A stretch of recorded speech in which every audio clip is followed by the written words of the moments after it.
Maaga pa pare, trabaho ka lang muna. Ha? Trabaho ka lang muna, maaga pa. Trabaho ka lang muna, maaga pa.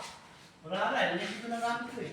Ano ba niligpit? Sino ba sabi sa'yo iligpit mo gamit mo? Tingnan mo nga pare. Yung gawa namin. Yan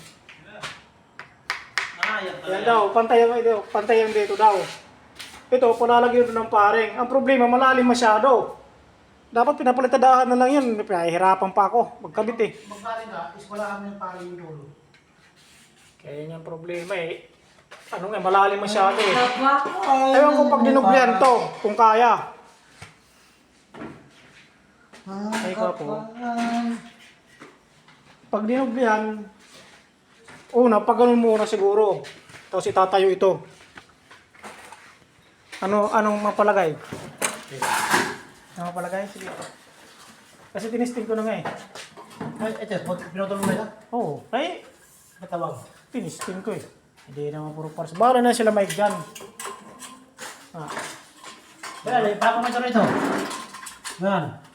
Pako mo, tapos mapako ka rito. O, yun na. Hindi na puro parts ang ano eh. Dapat yan. Hindi, ano mo ito. Sisimula ko dito sa baba para... O, ito lang susukatan mo. Kaya nga. O, pako mo yan. Pako ka rito, yan. Hmm. Yan. Tapos dito. O, wala lang sa gitna. Pure dress na yan sa taas.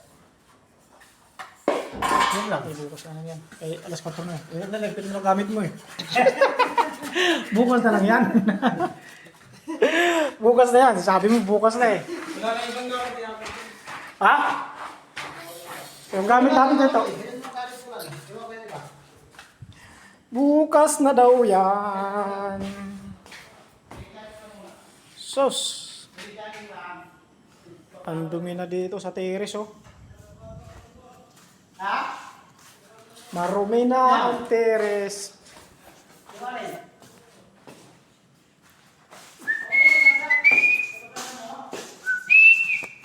Ito pare, dito na pabarong pare.